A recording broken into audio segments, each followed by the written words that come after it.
અરે ઓછું નાક પણ અસલી નાક. MDH કાશ્મીરી લાલ મરચાની પાવડર. MDH. વાત હવે બનાસકાંઠાની કરું કે જ્યાં સુઈ ગામમાં મેઘ તાંડવથી જનજીવન અસ્તવ્યસ્ત થઈ ચૂક્યું છે. રણ અને તૂટેલી કેનાલોના પાણી સુઈ ગામમાં ફરી વળ્યા છે.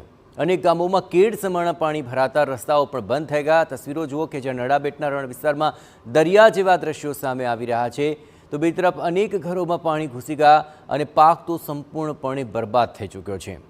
અંતરિયાળ વિસ્તારના લોકોને પારાવાર મુશ્કેલીનો સામનો કરવો પડી રહ્યો છે અને ટ્રેક્ટર દ્વારા લોકો અહીં સ્થળાંતર કરી રહ્યા હોય તેવા દ્રશ્યો પણ સામે આવી રહ્યા છે. આપણે જણાવીએ કે આ પરિસ્થિતિ વચાળે અત્યારે લોકો જીવવા માટે મજબૂર બન્યા છે. આ જળમગ્ન પરિસ્થિતિ છે કે જેમાં ઘરની અંદર ઘૂસી ચૂક્યા છે જળ. બીજી તરફ રસ્તાઓ પર પાણી ફરી વળ્યા છે, જેને કારણે રાહદારીઓ આ કેડ સમાણા પાણીની અંદર પસાર થવા માટે મજબૂર છે. મુખ્ય માર્ગો ઉપરથી વાહનો પસાર થવામાં મુશ્કેલીનો સામનો કરી રહ્યા છે.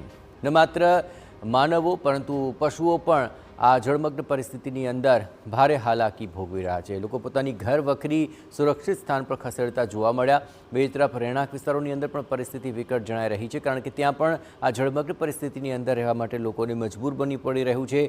કેડ સમાણા પાણી જ્યાં સુધી ઉતરશે નહીં ત્યાં સુધી તેમને આ જ પ્રકારની હાલાકીનો સામનો કરવો પડશે.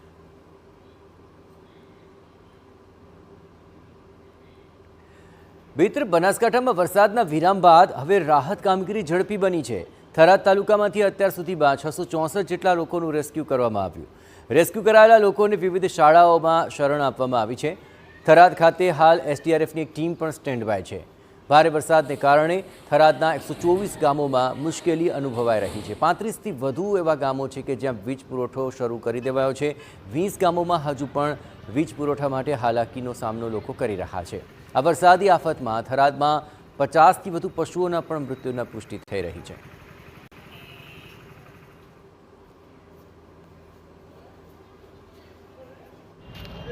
બનાસકાંઠા જિલ્લામાં વરસાદે રાહત લેતો તંત્ર માટે રાહતના સમાચાર છે. વરસાદ જે 24 કલાકથી વધુ વરસ્યો હતો ને 20 ઇંચ જેટલો વરસાદ વરસતા પરિસ્થિતિ કથળી હતી. થરાદના વાવ, સુઈગામ અને થરાદ તાલુકાના અનેક ગામો સંપર્ક વિહોણા બન્યા હતા. તેમાંથી કેટલાક ગામો હજી પણ સંપર્ક વિહોણા. સાથે સાથે થરાદ તાલુકાની અંદર 664 લોકોનું સ્થળાંતર કરાયું છે. સાથે સાથે પશુઓના પણ મૃત્યુ થયા છે. 50થી વધુ પશુઓના મોત થયા છે. તે પશુપાલકો માટે દુઃખદ સમાચાર છે. સાથે સાથે 4થી 5 મકાનો અલગ અલગ વિસ્તારની અંદર ધરાશયી થયા છે. તંત્ર કામ કરી રહ્યું છે. જે 2 દિવસથી તંત્ર કામ કરતું હતું. જે વીજ પુરવઠો ખોરવાયો હતો, તે આવેલા નાના જે એકથી બીજા ગામને જોડતા રસ્તા ઉપર પાણી ફરી વળ્યા, તેથી લઈને પણ તંત્ર માટે હાલાકી પડી હતી. પરંતુ વરસાદી વિરામ લેતા લોકો માટે રાહતના સમાચાર છે. તંત્ર જે કામગીરી કરી જલ્દીથી જલ્દી જે ફસાયેલા લોકો સુધી તે તંત્ર પહોંચશે અને પહોંચ્યા બાદ લોકોને મદદ મળશે. જ્યાંથી 24 કલાકની અંદર જે તંત્રએ કામગીરી કરી છે તેના અંદર 664 લોકો માત્ર થરાદ તાલુકામાંથી સ્થળાંતર કરાયા છે. કેટલાક તાલુકામાં હજી પણ સંપર્ક થઈ શકતો નથી, એટલે કેટલા લોકો ફસાયેલા તેને હજી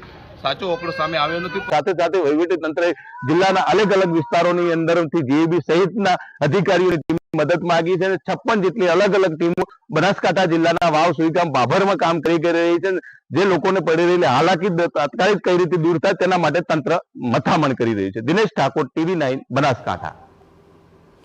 બનાસકાંઠામાં પૂરગ્રસ્ત વિસ્તારોમાં પોલીસની પ્રશંસનીય કામગીરી સામે આવી. જ્યાં થરાદ અને વાવમાં પોલીસની ટીમ બચાવ અને રાહત કાર્યમાં લાગી ચૂકી છે. મહિલા PSI પાણીમાં ફસાયેલા બાળકો અને મહિલાનું રેસ્ક્યુ કર્યું હતું. આ ફસાયેલા લોકોને સુરક્ષિત સ્થાને ખસેડવામાં તેમને મદદે દોડી આવ્યા હતા.